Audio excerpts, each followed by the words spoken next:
is One News Now. President Duterte allays fear surrounding the controversial anti-terror law. In a taped speech aired past midnight on Wednesday, the chief executive broke his silence on the newly signed law, echoing what his palace officials said that it should not be a cause for concern for non-terrorists. For the law-abiding citizen of this country, I am addressing you with all sincerity. Huwag ho kayong matakot kung hindi ka terorista.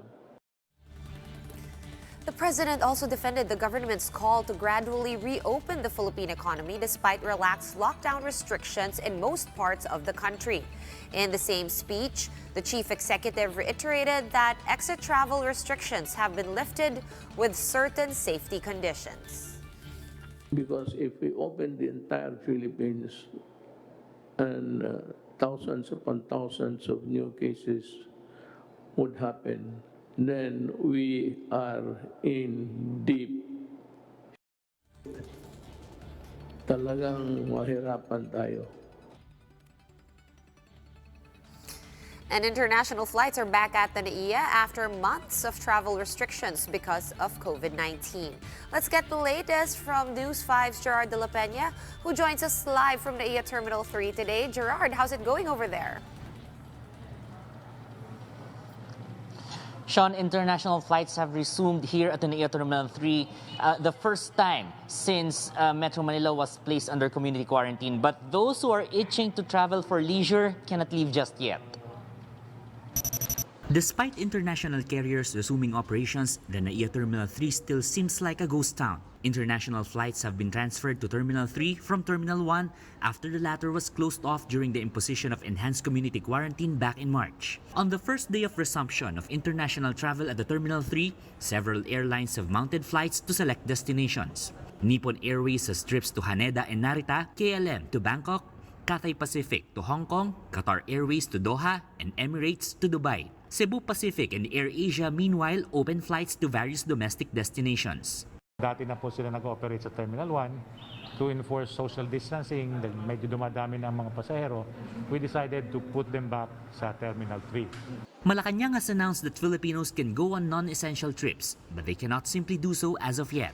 The Bureau of Immigration said the IATF has yet to issue a resolution.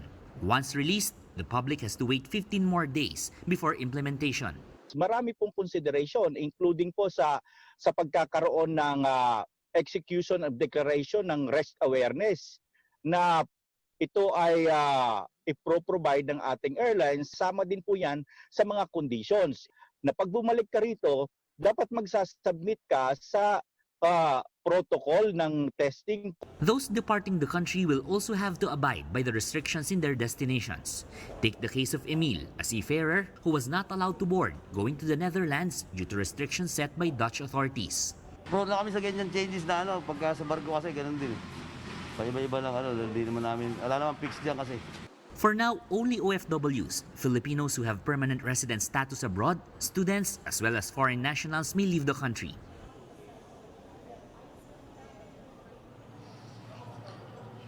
Sean, those who have confirmed flights may come here at the NAIA Terminal 3 48 hours before their scheduled flights. That's why the Manila International Airport Authority has provided these tents so that passengers can have a place to stay in while waiting for their flights. Sean. All right, thank you very much for that update from the airport. That was News 5's Gerard de la Peña. But it's not only flights. Rehabilitation efforts over at the NAIA also hit a snag. The government rejected the NAIA consortium's revised proposal for the gateways rehabilitation. The changes were meant to make the project viable in the new normal. This, the consortium says, is the only way to move forward with the rehab. The group is composed of conglomerates like Ayala Corporation, Aboitiz, JG Summit, and Lucio Tan-led Asia's Emerging Dragon. And it's day 2 of the planned 5-day shutdown of the MRT.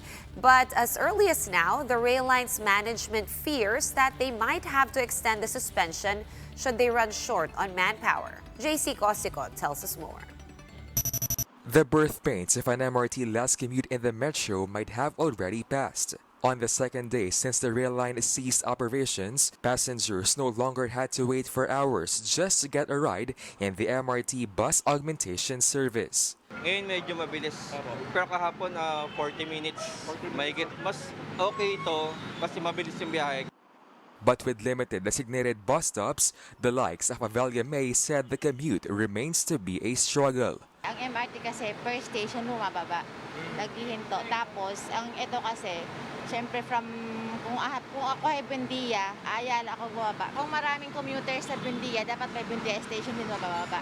Hindi yung Ayala kasi malayo na eh. The MRT3 management started to dispatch buses at around 5 a.m. on Wednesday, 30 minutes ahead of the usual schedule. Their fleet has 90 bus units which pick up and drop off passengers in selected bus stops. Dahil nga nag-shutdown temporarily yung operations ng MRT3, maraming mga pasahero na pumupunta ng mas maaga dun sa mga istasyon para makakait bus. Kaya naman in-adjust natin ito. MRT3 halted its operations after 202 train personnel tested positive for COVID-19. Majority are depot personnel. Of its over 3,200 employees, 339 have yet to get tested for COVID-19 on Wednesday. The rail line needs at least 1,300 personnel to resume partial operations.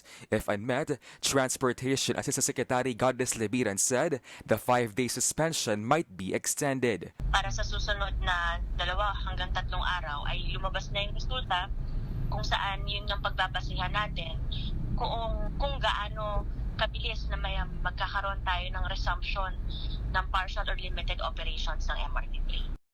MRT officials have advised passengers who had direct contact with ticket sellers in 4 MRT stations to observe their conditions and undergo home quarantine. They are also looking to utilize technology in its contact tracing efforts, particularly in the railway sector. For News 5, JC Cosico, we are One News. The University of the Philippines Octa research team has proposed randomized COVID-19 testing among MRT passengers, but the health department has yet to study if this is indeed doable. Health Undersecretary Maria Rosario Vergeri, however, noted that this is resource-intensive. But even without testing, she said passengers should still observe minimum health standards to minimize exposure. Sa tingin ko, yung randomized testing of each of those who's going to ride the MRT, for example, kailangan natin pag-isipan na maigi kasi nga it's resource intensive. And sa ngayon, ang gusto muna nating i-focus would be the subgroups. We're pausing for a quick break, but we will be back with more stories after that. Stay with us.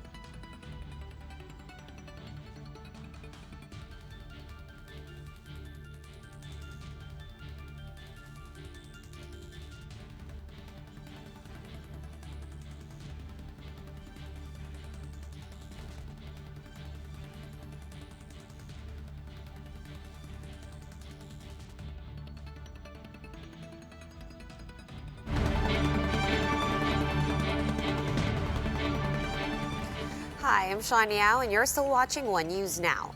The Health Department says that COVID-19 updates for today will be released at 8 p.m. That is around 4 hours later than usual.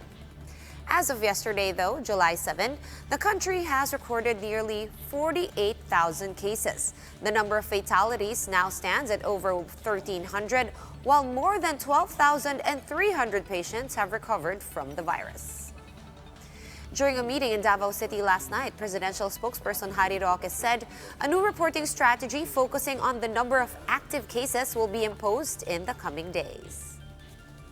And in a media forum, the DOH acknowledged the projection of UP experts that COVID-19 cases in the country could shoot up to 100,000 by the end of August. Undersecretary of Health Maria Rosario Vergere noted, however, that the estimate may still change depending on various factors. Pero kailangan nating i-interpret with caution kapag mga estimates. Kasi sabi nga natin, these are models and these models have assumptions.